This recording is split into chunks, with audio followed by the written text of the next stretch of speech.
صلوا علیہ وآلہ۔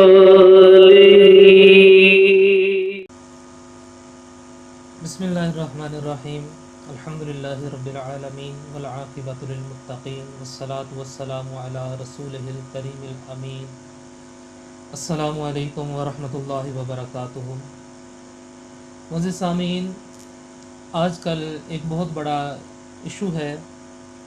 وہ یہ ہے کہ اکثر آپ لوگوں کے پاس جاتے ہیں تو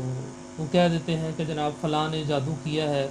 تو جس کی وجہ سے گھروں کے اندر جو ہے وہ لڑائیاں پیدا ہو جاتی ہیں، اور ہر بندے کی یہ کوشش بھی ہوتی ہے کہ وہ یہ بات پتہ کرے کہ جناب میرے پیچھے لگا کون سا بندہ ہوا ہے، کس بندے نے میرے اوپر جادو کیا ہے۔ اور ہمارے پاس بھی ایسے بہت سارے لوگ آتے ہیں جی، وہ پیر صاحب آپ ہمیں بتا دیں، کم از کم ہم ان بندوں سے محفوظ ہو جائیں۔ تو آج یہ ویڈیو بنانے کا مقصد بھی یہی ہے کہ آپ سب خود چیک کیا کریں کہ آپ کے اوپر جادو کس نے کیا ہے، اور جادو کرنے والا کون ہے، کروانے والا کون ہے، یا اگر آپ کے اوپر جادو کیا ہے، کسی نے کوئی تعویذ وغیرہ کیے ہیں تو وہ کس جگہ پر دفن کیے گئے ہیں، آپ کے گھر کے اندر ہیں، گھر کے باہر ہے، کہاں پر ہے۔ تو جب آپ خود اپنی آنکھوں سے یہ سارے معاملات دیکھیں گے تو اس کی بات جو ہے وہ اور ہے۔ مگر یہاں پر ایک مسئلہ یہ ہے کہ آج کا معاشرہ یہ جو ہے وہ ایسا ہو گیا ہے کہ کسی بندے کے پاس اتنا ٹائم ہی نہیں ہوتا۔ رات کو 2 گھنٹے تک موبائل استعمال کرنے کا ٹائم ہوتا ہے، فضولیات کے لیے ٹائم ہوتا ہے۔ اگر کسی کے پاس ٹائم نہیں ہوتا تو وہ نماز کے لیے ٹائم نہیں ہوتا،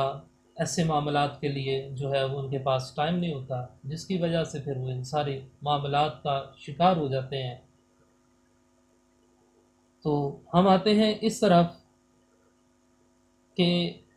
جادو جو ہے یہ کس بندے نے کیا، کس طرح سے پتہ چلے گا۔ عموماً آپ دیکھیں کہ آپ جو گلی محلوں میں 2 نمبر پیر بابے بیٹھے ہوئے ہیں تو وہ جناب بڑے آرام سے بیٹھے بیٹھے کہتے ہیں او ہو جناب آپ کے اوپر تو کسی نے جادو کر دیا ہے، اور جب بھی جادو کا اس کے اوپر دور دور تک کوئی عطا پتہ نہیں ہوتا، وہ بیچارہ نظر بد کا شکار ہوتا ہے، اور وہ کہہ دیا جاتا ہے او جناب آپ تو جادو کا شکار ہے۔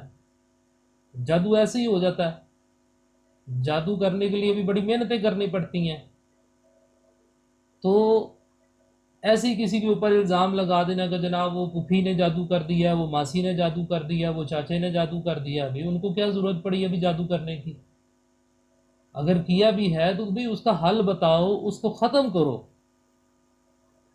وہ آپ لوگوں سے ہوتا نہیں ہے، بس گھروں کے اندر پیسوں کی خاطر گھروں کے اندر لڑائیاں ڈلوا دیتے ہیں۔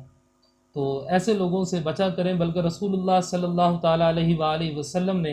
ارشاد فرمایا ہے کہ نجومیوں کے پاس مت جایا کرو۔ آپ دیکھیں کہ جب رسول اللہ صلی اللہ تعالیٰ علیہ وآلہ وسلم آپ کی ذات ستودہ صفات پر جادو ہوا تو کیا آپ صلی اللہ تعالیٰ علیہ وآلہ وسلم نے کسی کے پاس گئے اور کہا کہ بھی میرے اوپر کس نے جادو کروایا ہے؟ بلکہ اللہ تعالیٰ نے خود قرآن شریف کی سورہ فلق اور سورہ ناس نازل فرمائی، اور پھر آپ صلی اللہ تعالیٰ علیہ وآلہ وسلم نے جب اس کو پڑھا تو وہ جادو کا اثر جو تھا وہ زائل ہو گیا۔ اسی طرح سے اور بھی بہت سارے اذکار ہیں۔ تو جس طرح سے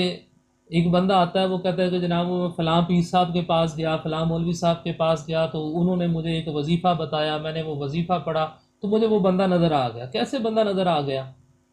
قرآن شریف آپ پڑھ کر دیکھیں، حضرت موسیٰ علیہ نبینا علیہ الصلاۃ والسلام جب آپ فرعون کے دربار کے اندر گئے، اور وہ فرعون کے جو درباری تھے، جو نجومی تھے، جو جادوگر تھے، انہوں نے جو موسیٰ علیہ الصلاۃ والسلام کے سامنے جو سانپ جو تھے وہ اتنے زیادہ سانپ پھینک دیے تھے، وہ کیا تھا؟ انہوں نے حضرت موسیٰ علیہ الصلاۃ والسلام کے آگے کوئی سانپ نہیں پھینکے تھے، حضرت موسیٰ علیہ الصلاۃ والسلام کی آنکھوں پر جادو کر دیا تھا، جس کی وجہ سے حضرت موسیٰ علیہ الصلاۃ والسلام کو وہ رسیاں جو تھیں وہ سانپ نظر آنے لگی تھی۔ تو جب اتنے برگزیدہ نبیوں کے اوپر جادو ہو سکتا ہے اور وہ اصلیت ان کے سامنے ظاہر نہیں ہو سکتی، پھر میں اور آپ کیا ہیں؟ تو اسی طرح سے اگر آپ دیکھنا چاہتے ہیں تو پھر اس کا صحیح طریقہ یہ ہے کہ وہ اللہ تعالیٰ سے مدد طلب کریں، جس طرح انبیاء کرام نے اللہ تعالیٰ سے مدد طلب کی ہے، اولیاء کاملین نے اللہ تعالیٰ سے مدد طلب کی ہے۔ تو اس کا طریقہ کار کیا ہے وہ میں آپ کو بتاتا ہوں۔ کہ آپ نے کرنا کیا ہے کہ تہجد کے وقت، تہجد کا وقت آپ عشاء کے وقت بھی اس کو کر سکتے ہیں، تو تہجد کا وقت یہ وہ وقت ہے کہ جس ٹائم خود اللہ تعالیٰ آسمان دنیا پر نازل ہوتا ہے اور اللہ تعالیٰ خود فرماتا ہے کہ بندہ مانگ مجھ سے، ہے کوئی مانگنے والا میں اس کو عطا کروں، ہے کوئی مجھ سے رزق مانگنے والا میں اس کو رزق عطا کروں۔ اس ٹائم اللہ تعالیٰ سے جو بھی مانگو اللہ تعالیٰ وہ عطا فرما دیتا ہے۔ تو یہ ہے کہ تہجد کے وقت 2 رکعت نماز نفل حاجت کے پڑھنے ہیں، اور پھر اس کے بعد آپ نے یہ پڑھائی کرنی ہے کہ سورہ بقرہ کی آخری 2 آیات جو ہیں ان کو 7 مرتبہ پڑھنا ہے، آیت الکرسی جو ہے اس کو 7 مرتبہ پڑھنا ہے، سورہ فلق اور ناس جو ہے ان کو 7 مرتبہ پڑھنا ہے، سورہ فاتحہ جو ہے اس کو 7 مرتبہ پڑھنا ہے، اور یہ 7 دن آپ نے یہ عمل کرنا ہے۔ تو اگر آپ یہ دیکھنا چاہتے ہیں کہ جادو کہاں پر دفن ہے تو وہ بھی آپ کو نظر آ جائے گا۔ آپ دیکھنا چاہتے ہیں کہ کس بندے نے میرے اوپر جادو کیا ہے، وہ بندہ بھی آپ کو نظر آ جائے گا۔ کس بندے نے کروایا ہے یہ آپ دیکھنا چاہتے ہیں تو وہ بھی آپ کو نظر آ جائے گا، کیونکہ اس میں خالصتاً اللہ تعالیٰ کی مدد جو ہے وہ شامل حال ہوگی۔ اسی طرح سے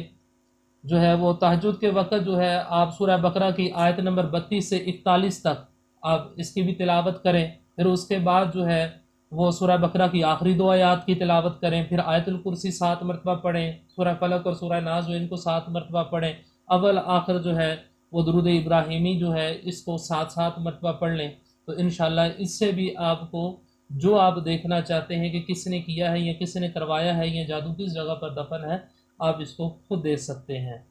تو بات اصل میں یہ ہے کہ جب سے ہم لوگوں نے دین سے دوری اختیار کی ہے تب سے ہم نے پیر بابوں کو اپنا سہارا بنا لیا ہے۔